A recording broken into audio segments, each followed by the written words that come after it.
অনেক আশা নিয়ে coach Carlo Ancelotti এসেছিলেন ব্রাজিলের কোচ হয়ে। সেলেসাওদের ডাগআউটে আজ ছিল তার প্রথম ম্যাচ।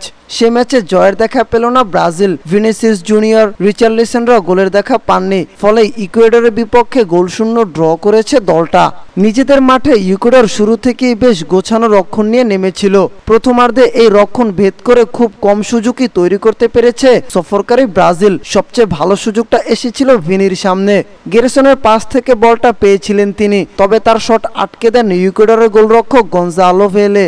দ্বিতীয়ার্ধে আরও বেশি সুযোগ তৈরি করেছে আনচেলত্তির শিষ্যরা, তবে সেসব সুযোগ কাজে লাগানো হয়নি দলটার। ভিনির দারুণ এক পাস থেকে গোলের সুযোগ পেয়েছিলেন রিচার্লিসন, তবে সে পাসে তিনি ঠিকঠাক পা ছোঁয়াতেই পারেননি। এরপর ক্যাসিমিরোর জোরালো দূরপাল্লার শট ঠেকিয়ে দেন ভেলে। এই ড্রয়ের ফলে ইকুয়েডর চলে গেছে বিশ্বকাপের আরও কাছে। তারা 24 পয়েন্ট নিয়ে আছে কর্নেভাল বিশ্বকাপ বাছাই পর্বের দ্বিতীয় স্থানে। শীর্ষ 6 দল এবার সরাসরি বিশ্বকাপে খেলবে। ইকুয়েডর আগামী মঙ্গলবার খেলবে নবম স্থানে থাকা পেরুর বিপক্ষে। এদিকে এই ড্রয়ের পর ব্রাজিল আছে তালিকার 4র্থ স্থানে।